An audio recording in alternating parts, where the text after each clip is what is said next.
तो हाँ जी, देखो जी, आपका नाम है मुकुंद और ये आपकी जन्म कुंडली का चार्ट है। कुंडली आपकी बनी है वृश्चिक लग्न की, राशि आपकी है सिंह राशि। अगर मैं कुंडली की बात करूँ, कुंडली कैसी है आपके, देखो जी, 9 ग्रहों में 3 ग्रह मुझे लगे हैं बहुत ज़्यादा खराब, जो कि हैं राहु खराब है, जो कि नीच का है, केतु खराब है, नीच का है, और मंगल आपका 8वें घर में जाने की वजह से खराब है। बाकी आपके सभी ग्रह अच्छे हैं, शुक्र उच्च का है, सूर्य अच्छा है, शनि अपने घर में है, बुध अच्छा है, चंद्रमा मित्र राशि में है, गुरु भी अच्छा है। मतलब आपके 3 ग्रह ही खराब हैं, बाकी ग्रह अच्छे हैं। पूरा विस्तार से अभी आपको मैं समझाऊंगा कि ऐसा क्यों है और क्या अच्छा बुरा फल ये देंगे। तो उससे पहले आपको मैं थोड़ी सी बेस की जानकारी पहले समझा देता हूँ, ताकि जो आपको मैं भविष्यवाणी बताने वाला हूँ वो आपको अच्छी तरह से समझ आ जाए। तो बेस की जानकारी ये है कि जो कुंडली होती है इसमें टोटल 12 ग्रह होते हैं और 12 ग्रहों से कुछ ना कुछ देखा जाता है। तो 12 ग्रह कौन से है वो यहाँ पे मैं लिख देता हूँ। ये है आपका पहला ग्रह, ये दूसरा ग्रह, तीसरा ग्रह, चौथा, पांचवा, छठा, सातवां, ये है 8वां ग्रह, 9वां ग्रह, 10वां, 11वां और ये 12वां ग्रह। ये जो 12 ग्रह हैं, देखो जी, 12 ग्रहों से कुछ ना कुछ देखा जाएगा। जैसे कि पहले ग्रह से देखा जाएगा कि आपका शरीर कैसा होगा, हेल्थ कैसी होगी, स्वभाव कैसा, रंग रूप कैसा, पर्सनैलिटी कैसी, सर मस्तक कैसा, ये पहले घर से देखेंगे। दूसरा घर आपके है धन जोड़ने का घर। तीसरा घर छोटे भाई बहनों का है। चौथा घर आपकी है माता, मकान और आपका वाहन कैसा होगा, चौथे घर से। पांचवा घर आपके बच्चों का है। छठा घर शत्रु रोग कर्जा। सातवां घर है आपकी पत्नी का घर। आठवें घर से आपकी उम्र देखेंगे। नौवें घर से भाग्य है। 10वां घर आपके काम काज का है। 10वां घर आपके बड़े भाई बहन इच्छा पूर्ति। और 12वें घर से आपके खर्चे देखेंगे। तो आपने मेरी दो बातें नोट कर लेनी है। पहली बात, जो मैंने 12 ग्रह बोले हैं वो याद कर लो। दूसरी बात, इन 12 ग्रहों से क्या कुछ देखा जाएगा वो याद कर लो। और अब आप ये देखो कि आपने देखना क्या है, वो आप घर देखो कुंडली का। जैसे कि मान लो आपने अपने छोटे भाई बहनों के बारे में जानना है, तो कुंडली का ये जो तीसरा घर है ये है आपके छोटे भाई बहनों का घर। और तीसरे घर में लिखा है 10, जो कि है मकर राशि। मालक बना है शनि। मतलब अगर आपके छोटे भाई बहनों के बारे में जानना है तो तीसरे घर का जो मालक शनि है, हमें शनि को देखना पड़ेगा। ऐसे ही दूसरा घर होता है धन जोड़ने का, कि आप कितना धन जोड़ेंगे, दूसरे घर से देखेंगे। और दूसरे घर में लिखा है 9। 9 है धनु राशि, मालक बना गुरु। मतलब अगर आपके धन जोड़ने के बारे में जानना है तो हमें गुरु को देखना पड़ेगा। मेरा देखो जी कहने का मतलब ये है कि आपने जो भी कुछ देखना है आपको वो घर देखना होगा। और घर का जो मालक बना है, वो मालक बना कौन है, कहाँ जाके बैठा है, वो आपने देखना है। अब देखो जी, मोटा मोटा आपको बेस की जानकारी समझ आ चुकी है। अब बात करते हैं भविष्यवाणी की। और भविष्यवाणी में सबसे जरूरी क्या है, ये जो ग्रह होते हैं इनका वैसे तो जो असर है, गौर से मेरी बात समझो। टोटल 9 ग्रह हैं। 9 ग्रहों का जो असर है आपके जीवन के ऊपर अभी भी पड़ रहा है। मतलब सभी ग्रहों का आपके ऊपर असर अभी पड़ रहा है। लेकिन जो आपके ऊपर असर ज्यादा है वो किस ग्रह का है, जिसकी है आपके ऊपर दशा। मतलब उन ग्रहों का असर हमारे जीवन जीवन के ऊपर ज्यादा होता है जिनकी होती है दशा। और दशा आपके ऊपर देखो जी, जो चली हुई है दशा होती है दो प्रकार की। एक महादशा, एक अंतरदशा। महादशा बड़ी होती है जो कि आपके ऊपर चली हुई है चंद्रमा की। और ये 9वां महीना 22 से चली हुई है और ये 32 में जाके खत्म होगी। इसका मतलब ये है कि आपके जीवन के ऊपर जो बड़ा असर है अभी वो है चंद्रमा का। और बाकी दूसरे नंबर पे आपके ऊपर जो असर है वो है मंगल ग्रह का, जिसकी चल रही है अंतरदशा। ये 7वां महीना 23 से चली है और दूसरा महीना 24 में अभी खत्म हो जाएगी। तो मैंने अभी आपको क्या बोला कि आपके जीवन के ऊपर असर जो है वैसे तो सभी 9 ग्रहों का पड़ रहा है, लेकिन इन सभी ग्रहों में ज्यादा जो असर आपके ऊपर है वो है एक तो चंद्रमा का। उसके बाद दूसरे नंबर पे आपके ऊपर जो असर है वो मंगल का है। मतलब आपके ऊपर चंद्रमा का असर 80% है और मंगल का है 20%। सबसे पहले हम चंद्रमा की बात करते हैं, जिसका आपके जीवन के ऊपर है बड़ा असर, कि वो आपका अच्छा है या बुरा है। तो आपका भाई जो चंद्रमा है वो यहाँ पे बैठा है 10वें घर में। तो अगर मैं चंद्रमा की बात करूं कि वो कैसा है, तो चंद्रमा भाई आपको पूरे 100 में से 100% अच्छे फल देगा।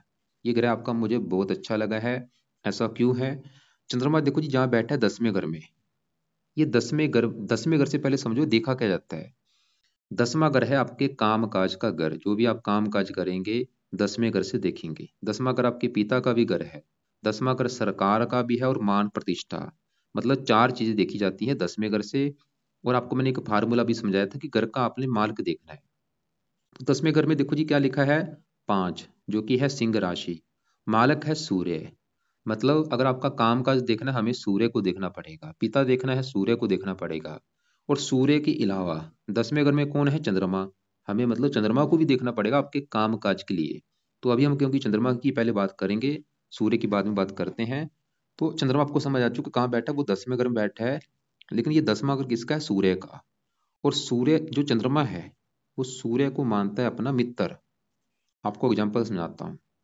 आपका घर है और आपके घर में कोई आपका दोस्त आया हो, अगर आपका दोस्त आपके घर में आया होगा, वो आपके घर का अच्छा करेगा, बिल्कुल नुकसान नहीं करेगा। मतलब घर में मेहमान बन के आया है भाई, तो घर का अच्छा ही करेगा। वो काम यहाँ पे चंद्रमा करेगा 10वें घर में जहां बैठा है, वो सूर्य का घर है, सूर्य इसका है मित्र। तो चंद्रमा आपके 10वें घर का कर देगा अच्छा। और 10वां घर किसका है, काम काज का। चंद्रमा ये दिखा रहा है कि आपको काम काज का सुख मिलेगा बहुत ही अच्छा। 10वां घर पिता का है, पिता का सुख अच्छा, मान प्रतिष्ठा अच्छी, सरकारी कामों के लिए अच्छा है। और चंद्रमा का भी इस कुंडली में अपना एक घर है, वो है ये 9वां घर। और 9वें घर से देखा जाता है भाग्य। अगर आपका भाग्य देखना है कि आप कितने भाग्यशाली होंगे, कुंडली के 9वें घर को देखना पड़ेगा। और 9वें घर में लिखा है 4, जो कि है कर्क राशि, मालक बना चंद्रमा। मतलब चंद्रमा ये दिखा रहा है कि आपको भाग्यशाली बनाएगा। भाग्यवंशी मतलब भाग्यशाली किस काम में बनाएगा, आपको काम काज के रिगार्डिंग भाग्य का मतलब भाग्यवंशी, आपका जो काम काज का सुख है वो बहुत अच्छा होगा। मतलब चंद्रमा ये दिखा रहा है भाई आपकी जो दहा चंद्रमा की चली हुई है, ये आपके काम काज के रिगार्डिंग आपको बहुत अच्छे फल देगा। नौकरी कारोबार का सुख बहुत अच्छा है। और खासकर काम काज कौन सा, चंद्रमा से जुड़ा काम काज। अगर आप चंद्रमा से जुड़ा काम काज करते हैं, उसमें आपको होगा बहुत ज्यादा फायदा। चंद्रमा के देखो जी जुड़े काफी काम है, उनसे जुड़ा कोई भी आप एक काम कर सकते हैं। अब देखो जी सवाल है कि चंद्रमा के जुड़े काम होते कौन से। चंद्रमा है सफेद रंग से जुड़ा, आप सफेद रंग से जुड़ा कोई भी काम कर सकते हैं, जैसे दूध का काम हो गया, डेयरी फार्म, चावल, चीनी, या ये पानी से भी जुड़ा है, आप पानी से जुड़ा भी काम कर सकते हैं। इसके अलावा और भी काफी काम उसके होते हैं, जैसे कि रत्न, स्टेशनरी, और आइसक्रीम का काम हो गया, कपड़ों का काम इसके अंडर आता है, चावल, चांदी, और नर्सिंग होम हो गया, रेस्टोरेंट हो गया, परिवहन, सिंचाई विभाग का काम जो होता है, काफी जुड़े इसके काम है। मैंने वैसे एक वीडियो बनाई हुई है, वो आप देख लेना कि उसमें बता रखा है इसके जुड़े कौन से काम है। तो हमने देखो जी चंद्रमा को देखा, जिसकी बड़ी दशा है, मैंने क्या बोला, वो आपके भाग्यश है, भाग्यशाली बना देगा, काम काज के रिगार्डिंग अच्छा फल देगा, पिता का सुख अच्छा, मान प्रतिष्ठा अच्छी। तो आप इसका क्या करो, इसका क्योंकि जो बल है वो 6 डिग्री, इसका बल को बढ़ाओ, जितना इसका बल बढ़ेगा उतना ही इसके अच्छे बल बढ़ेंगे। मतलब इसकी पावर को बढ़ाने के लिए आपको 3 उपाय बताता हूँ। पहला उपाय, सुबह के टाइम रोजाना इसका मंत्र जाप किया करो, ओम सोम समाय नमः। कम से कम देखो जी 2-3 माला इसका मंत्र जाप जरूर करो। इसकी वजह से इसके जो अच्छे फल हैं वो कई गुना बढ़ने शुरू हो जाएंगे। और ये मंत्र आप सोमवार से स्टार्ट कर लेना, रोजाना करना है सोमवार से स्टार्ट करके। दूसरा उपाय, इसके लिए आप इसका रत्न है मोती धारण करो। मोती रत्न देखो जी आपने अपने वजन के बराबर लेना है, 7.25 रत्ती का मोती लेके उसको आपने चांदी में जड़वा लेना है। और शुक्ल पक्ष के पहले सोमवार को धारण करना सुबह के टाइम, सुबह 7:15 या 8:15 या 9:15 बजे। और धारण आपने राइट हैंड की इस छोटी उंगली में करना है, चांदी में जड़वा के। लेकिन अगर आपका बजट नहीं है, मैं ये नहीं बोलूंगा आज ही कर लो धारण, जब भी पैसे होंगे कर लेना। वैसे सफेद कपड़े ज्यादा पहना करो। तो ये 3 उपाय अपने करने हैं, मंत्र जाप रोजाना करो जो कि बेस्ट उपाय है, मोती धारण कर लेना, सफेद कपड़े ज्यादा यूज करो, और सफेद रंग का दान आपने नहीं करना। अब देखो जी हमने क्या देखा कि जिसकी दशा बड़ी चंद्रमा की वो तो आपका है बहुत अच्छा। लेकिन आपके ऊपर एक चल रही है मंगल की अंतरदशा, जो कि 7वां महीना 23 से चली हुई है। पिछला मतलब पिछले 6-7 महीने हो चुके हैं। फिलहाल ये दूसरा महीना मतलब अगले महीने में 7 तारीख, दूसरा महीना 24 में खत्म होने वाली है। मतलब 10-15 दिन पड़े हैं, खत्म होने वाली है। सवाल की मंगल कैसा है, और आपको मैंने क्या बोला था, 3 ग्रह खराब है, राहु, केतु और मंगल। और जब भी इनकी कभी दशा आपके ऊपर चलेगी वो समय आपका बुरा होगा। मतलब आपका जो मंगल है वो यहाँ पे बैठा है खराब घर में। कहने का मतलब ये है कि जो मंगल की दशा चल रही है वो भाई आपका बिल्कुल खराब है। मतलब आप ये समझ लो पिछले 5-6 महीने से आपका बुरा समय चल रहा है, ये जो मंगल की दशा चली हुई है। ऐसा मैं क्यों बोल रहा हूँ, मंगल देखो जी आपका सवाल है कि खराब है क्यों। मंगल देखो जी आपका जहाँ बैठा है 8वें घर में, ये घर अच्छा घर नहीं होता। 8वें घर से देखते हैं आयु, मृत्यु, मृत्युदल कष्ट, लंबी बीमारी, दुर्घटना, गुप्त रोग, गुप्त विद्या, ससुराल की स्थिति, गरीबी, रुकावटें। ये चीजें 8वें घर से देखते हैं जहाँ ये मंगल बैठा है। और मंगल आपका खराब दो कारणों से, एक तो ये यहाँ बैठा 8वें घर में, खराब घर में, ऊपर से बुध की राशि में बैठा है, शत्रु राशि है। सवाल है कि मंगल खराब फल देगा क्या? मंगल के अपने दो ग्रह हैं इस कुंडली में, उन दो ग्रहों को लेके आपको दिक्कत देगा। जैसे कि मंगल आपका एक तो इस घर का मालक है पहले घर का। ये जो पहला घर है, मैंने बोला था पहले घर से आपका शरीर देखा जाएगा, आपका रंग रूप देखा जाएगा, आपकी पर्सनैलिटी देखी जाएगी, आपका सर मस्तक देखा जाएगा इस पहले घर से। और पहले घर में क्या लिखा है? 8, जो कि है वृश्चिक राशि। मालक कौन बना? मंगल। मतलब अगर आपका शरीर देखना, आपकी हेल्थ देखनी है, हमें मंगल को देखना पड़ेगा। और वो कहाँ बैठा है? 8वें घर में। देखो, शरीर उठ के चला गया 8वें घर में, बीमारी के घर में। मतलब जो मंगल है आपको बुरे फल में से बुरा फल क्या देगा? सबसे बुरा फल आपकी ये हेल्थ को खराब करेगा। मतलब आप ये जो चाहे नोट कर भी लेना कि जब से मंगल की दशा चली है, आपको हेल्थ को लेकर दिक्कतें आ रही होंगी। ये आपको बीमार कर देगा बहुत ज्यादा। बीमार में भी क्या बीमार करेगा? ये कई बार यहाँ पे बवासीर का रोग देता है, या कई बार ऑपरेशन के योग भी बनाता है, एक्सीडेंट कराता है, शत्रु बढ़ाता है, चोट वगैरह लगती है। मतलब ये मंगल आपको हेल्थ को लेकर दिक्कतें देगा, सबसे बड़ी दिक्कत। दूसरे नंबर पे ये लग्नेश भी है, आपको लाइफ में स्ट्रगल भी कराएगा, मेहनत का फल नहीं मिलेगा, और भी कई परेशानियां पैदा करता है। ये मंगल दोष भी बना है, विवाह में भी देरी कर देता है। और और मंगल इसे छठे घर का भी मालिक है, जहाँ पे एक लिखा है, छठे घर को भी एक्टिवेट कर देगा। छठा घर है रोग, आपको रोगी बना देगा। छठा घर शत्रु, शत्रु बढ़ा देगा। छठा घर कर्जे का, कर्जदार बना देगा। कहने का मेरा मतलब ये है कि अगर आपने मंगल को सही कर लिया, फायदे क्या होंगे? फायदा एक तो ये होगा, आप बीमारियों से बचेंगे, आपको लाइफ में स्ट्रगल नहीं करना पड़ेगा, आप रोगों से बचेंगे, कर्जे से बचेंगे, दुश्मनों से बचेंगे, आपको कोई गुप्त रोग नहीं होगा, कई फायदे होंगे। तो मंगल के लिए पहला उपाय जो कुछ आप लिख लो, क्योंकि इसके भी आपको उपाय करने पड़ेंगे। तो पहला उपाय जो मंगल का आपने करना है वो है, मंगल का भी आपने करना है मंत्र आप कम से कम 1-2 माला। और ये मंत्र कब तक करना है? मैं तो बोलूंगा भाई करते रहो, अभी 2-3-4 साल तक करो, रोजाना किया करो मंत्र। दूसरा उपाय, मंगल कवच का पाठ सुबह के टाइम पढ़ा करो, चाहे सुन लिया करो चाहे पढ़ लिया करो, मंगल कवच का पाठ। तीसरा उपाय, इसके देवता हैं हनुमान जी, तो हनुमान जी की पूजा उपासना करो, हनुमान जी के मंदिर जाया करो, हनुमान जी का जो पाठ है वो रोजाना पढ़ा करो। मतलब हनुमान जी का करना क्या है? हनुमान जी का आपने पाठ पढ़ना है, चाहे वो हनुमान चालीसा है, चाहे बजरंग बाण का पाठ है, और सुबह शाम पढ़ो। सुबह हनुमान चालीसा पढ़ लो, रात को बजरंग बाण का पाठ किया करो, कई फायदे होंगे। मंगल तो अच्छा होगा ही, राहु भी आपको बुरे फल नहीं देगा, क्योंकि आपका जो राहु है ये बहुत बड़े लेवल पे खराब है। इसको अभी मैं बताता हूँ क्यों खराब है। तो हनुमान जी का पाठ नोट कर लो, जरूर आपने पढ़ना है। तो मंगल के लिए मैंने क्या बोला है? मंगल का मंत्र 1-2 माला करना है सुबह के टाइम। मंत्र है ओम अंगारकाय नमः। दूसरा काम, मंगल कवच का पाठ आपने पढ़ना है। और तीसरा, हनुमान जी का पाठ आपने पढ़ना है। मंगल कवच का पाठ नहीं पढ़ना आता, सुन भी सकते हैं आप, ऑडियो लगा के सुन लिया करो। और हनुमान जी का पाठ तो आपने पढ़ना ही, वो सिंपल है, वो आप पढ़ ही लेंगे। इसके अलावा देखो जी, एक आपने इसका एक और पाठ है, वो है क्योंकि आपने बोला था आपका कर्जा भी आपके सर के ऊपर चढ़ा हुआ है, कुछ कारण मंगल भी है कर्जे का। तो एक पाठ है ऋण मोचन मंगल स्रोत का, एक पाठ होता है ऋण ऋण मोचन मंगल स्रोत। ये पाठ आपने पढ़ना है सुबह। नहीं पढ़ना आता, इसको ऑडियो लगा के सुन भी सकते हैं, यूट्यूब पे आप सर्च करेंगे वहां पे ये पाठ निकल आएगा। तो ये पाठ भी जरूर सुना करो। तो ये बाकी जो मंगल मंत्र कवच हनुमान, ये भाई आपने लाइफ टाइम चीजें करनी है फॉलो, या अभी को 2-3 साल तक जरूर करो। और ऋण मोचन मंगल के स्रोत का भी पाठ तब तक पढ़ो जब तक आपका कर्जा नहीं उतर जाता। अब देखो जी, मैंने क्या बोला, चंद्रमा की बड़ी दशा वो तो बहुत अच्छा है, जो कि दशा भी तो चली है 32 में जाके खत्म होगी, वो समाप्त का काफी अच्छा है। लेकिन जो बीच में मंगल की दशा आई है ये मुझे आपका अच्छा नहीं लगा। इसमें आपको हेल्थ को लेकर दिक्कतें आएंगी, और भी कई परेशानियां बढ़ेंगी। अब इसकी जो दशा है मंगल की, वो भी खत्म होने वाली, देखो अगले महीने 7 तारीख, दूसरा महीना 24 में खत्म हो जाएगी।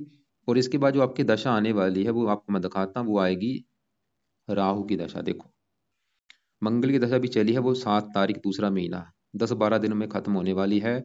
और दशा किसकी आएगी? राहु ग्रह की। कब चलेगी? 7 तारीख दूसरा महीना 24 को। और खत्म कब होगी? 8वां महीना 25 में। और ये जो राहु की दशा आपकी चलेगी, ये आपका बुरा समय होगा। मतलब आप ये समझ लो आपका बुरा समय भी शुरू होने वाला है। ऐसा मैं क्यों बोल रहा हूँ? मतलब पूरी कुंडली में जो ग्रह खराब ज्यादा है, मैंने 3 ग्रह बोले हैं, राहु केतु मंगल, तीनों में भी ज्यादा ग्रह खराब आपका राहु है। तो राहु भाई क्यों खराब है? राहु सवाल है, ये बैठा है पहले घर में, ये यहाँ पे नीच का बैठा है।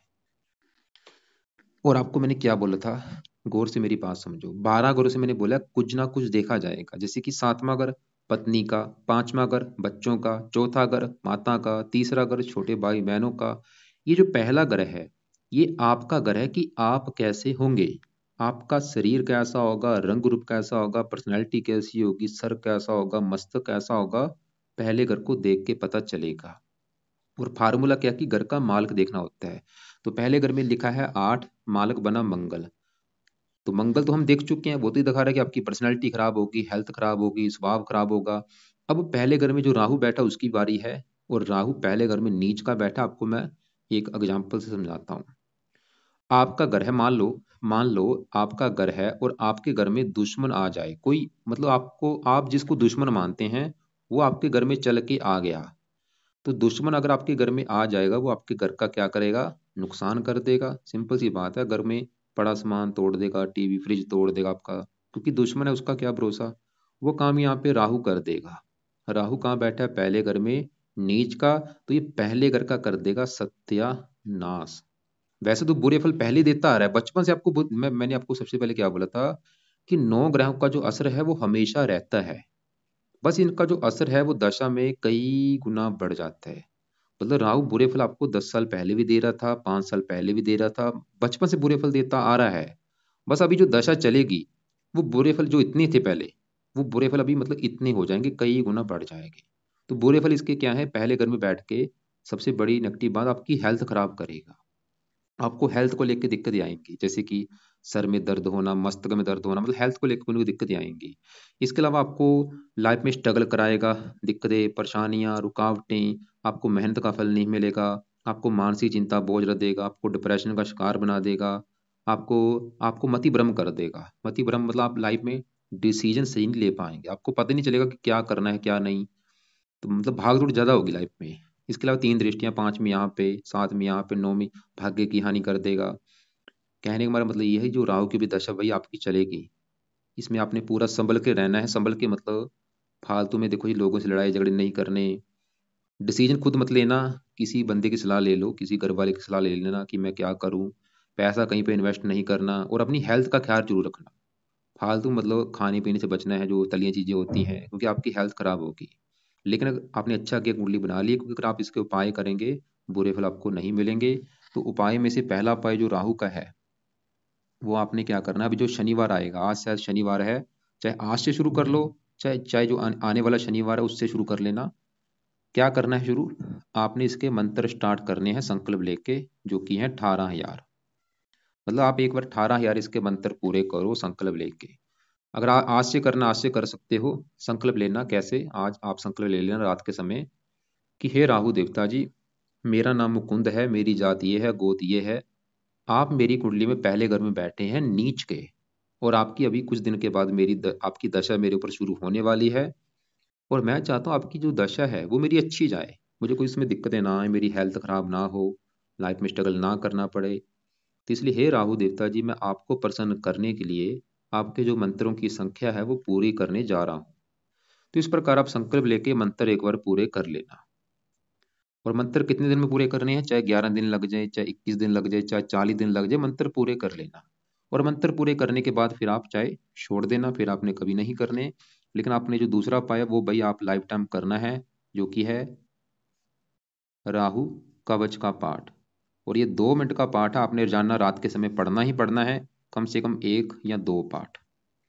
तीसरा पाए, राहु स्रोत का पाठ भी आपने पढ़ना है रोजाना रात के समय, कम से कम 1-2 पाठ। पहले मंत्र पूरे कर लो, उसके बाद कवच और स्रोत, ये दोनों पाठ आपने रात के समय पढ़ने हैं। अभी देखो जी, 1 साल तक तो ये जरूर पढ़ो, मैं ये नहीं बोलूंगा लाइफ टाइम पढ़ते रहो, लाइफ टाइम भी पढ़ लेना। लेकिन ये जो 1 साल आपका होगा भी, 1 सवा साल, इसमें तो पढ़ने ही पढ़ने, रोटी खानी भूल जाना भाई। बहाना मत बनाना कि आज मैं ये था वो, रोटी खानी भूल जाओ, ये पाठ मत छोड़ना। क्योंकि मैंने क्या बोला, सबसे ज्यादा खराब है दशा आने वाली है, क्योंकि राहु आपसे करवाएगा, आपका मन करेगा कि क्यों पाठ कर रहा हूँ, छोड़ो बर, क्या फैल लेना देना, फोर्स करेगा। लेकिन आपने नियम बना के पाठ पढ़ने हैं या सुनने हैं। और चौथा पाए, जो कि है राहु का दान भी आपने करना है। वो तो कल से शुरू कर दो भाई, सत्यनारायण जी का दान है, रोजाना पंछियों को डालो, और भी इसके जो दान है वीडियो आप देख लेना, दान की आपको मैं भेज दूंगा, राहु के दान क्या होते हैं, जो दान सही लगता है वो भी आपने करने हैं। 4 उपाय के अलावा एक को राहु की आपको वीडियो भेजूंगा 25 उपाय वाली, उसको भी आप देख लेना, उसमें से भी जो आपको उपाय सही लगे कि आप कर सकते हैं वो भी आप जरूर करना। तो अभी मैंने क्या बोला है कि राहु आपका बहुत ज्यादा खराब है, 4 उपाय 25 उपाय वाली वीडियो को भी देख लेना। अब देखो जी, मंत्र सिद्ध करके छोड़ देना, ये कवच स्रोत के पाठ पढ़ने हैं जब तक दश है, उसके बाद भी चाहे पढ़ते रहना, दान भी करते रहना। अब देखो जी आगे बढ़ते हैं। आपको मैंने 3 ग्रह अगर आप बोले थे, राहु केतु और मंगल। मंगल भी बता चुका हूँ क्यों खराब है, क्या खराब फल देगा, राहु भी बता चुका हूँ। अब बारी आपकी यहाँ पे केतु की, और ये है आपका 7वां घर। 7वां घर देखो जी जो होता है, मैंने 12 घर बोले थे, 12 घरों से कुछ ना कुछ देखा जाएगा। जैसे कि तीसरा घर छोटे भाई बहन, चौथा घर आपकी माता का है, 5वां घर बच्चों का है। ऐसी जो 7वां घर है, ये घर है आपकी पत्नी का घर, कि आपकी पत्नी कैसी होगी, पत्नी का सुख कैसा होगा, कुंडली का 7वां घर देखना पड़ेगा। और फार्मूला क्या था कि घर का मालक देखना है, तो 7वें घर में क्या लिखा है, 2, जो कि है वृष राशि। मालक कौन बना, ये शुक्र, तो आपकी पत्नी के लिए हमें शुक्र ग्रह को देखना पड़ेगा। और शुक्र के अलावा 7वें घर में कौन बैठा है, केतु, केतु को भी देखना पड़ेगा। मतलब 2 ग्रह देख के डिसाइड होगा आपकी पत्नी के बारे में, केतु और शुक्र। 2 या 3 ग्रह देखने पड़ेंगे, क्योंकि राहु की भी दृष्टि है, वैसे गुरु की भी दृष्टि, वैसे तो 3-4 ग्रह बनेंगे, मतलब एक मंगल भी देखना पड़ेगा, कोई मंगल दोष भी बना है। मतलब कम से कम आपकी पत्नी का अगर सुख देखना है, हमें 5 ग्रह रख लो कि 5 ग्रह देखने पड़ेंगे। 5 ग्रह क्यों देखने पड़ेंगे, सोचो। सबसे पहले 7वां घर पत्नी का, 7वें घर का मालक शुक्र, वो तो देखना पड़ेगा क्योंकि वो मालक है घर का। और 7वें घर में केतु बैठा है, उसको भी देखना पड़ेगा। और 7वें घर के ऊपर जिन ग्रहों की दृष्टि है, राहु की दृष्टि है, गुरु की, उनको भी, और मंगल को भी। सबसे पहले अब देखो जी 7वें घर में जो केतु है, मगर उसकी बात करूं तो केतु आपका यहाँ पे बैठा है नीच का। जैसे मैंने आपको अभी क्या बोला था, देखो मेरा घर है, मैं अपने घर में कहीं गया हूं बाहर, मेरे पीछे मेरे घर में दुश्मन आ जाए, वो सिंपल सी बात है, दुश्मन मेरे घर का नुकसान कर देगा। वो काम यहाँ पे केतु कर देगा। केतु 7वें घर में बैठा है नीच का, तो 7वें घर का कर देगा सत्यानाश। 7वां घर किसका है, पत्नी का। तो केतु आपको भाई पत्नी के सुख में कमी कर देगा। क्या कमी कर देगा, या तो आपका विवाह काफी देरी से होगा, या विवाह अगर हो भी जाता है आपकी पत्नी से बनेगी नहीं। वैसे दोनों चीजें आपके साथ होंगी, विवाह में देरी भी होगी और पत्नी से आपके लड़ाई झगड़े भी होते रहेंगे, ये पक्का कन्फर्म है। और कई बार आपकी तलाक तक भी नौबत आ सकती है, कई बार तलाक भी हो सकता है, या तलाक तक नौबत आ सकती है, जैसे पत्नी के लड़के मायके चली गई, तो केतु वो कारण बनेगा क्योंकि नीच का बैठा है। इसके अलावा 7वां घर है, पत्नी के तो है ही, ये 7वां घर दिल्ली की इनकम का भी होता है। तो केतु क्या कर देगा, आपकी दिल्ली की इनकम को भी लेकर दिक्कतें पैदा कर देगा। तो ये 2 बुरे फल केतु के आपको मिलेंगे, पत्नी संबंधी और दिल्ली की इनकम को लेके। और आपका एक सवाल भी था कि विवाह नहीं हो रहा, भाई वो कारण ये केतु है। वैसे मैंने बोला 5 ग्रह देखने पड़ेंगे, तो सवाल है कि केतु के लिए क्या किया जाए। पहला काम केतु का आपने जो करना है, आपने केतु के भी एक बार मंत्र पूरे कर लेने हैं, जो कि है 17,000। ये कब करने हैं, पहले देखो जी मैंने आपको राहु के 18,000 मंत्र करने के लिए बोला है। जब मान लो आप राहु के 18,000 मंत्र पूरे कर लेंगे, उसके बाद फिर संकल्प लेके केतु के 17,000 मंत्र पूरे कर लेना। और जब केतु के संकल्प लेंगे, कैसे संकल्प लेना आप ये बोलना, जब भी मतलब केतु का शुरू करेंगे मंत्र स्टार्ट करना, वो शनिवार का दिन होगा, रात के समय स्टार्ट करना संकल्प लेके कि केतु देवता जी, आप मेरी कुंडली के 7वें घर में बैठे हैं नीच के, और 7वां घर है पत्नी का घर, और मेरे विवाह में काफी देरी हो रही है।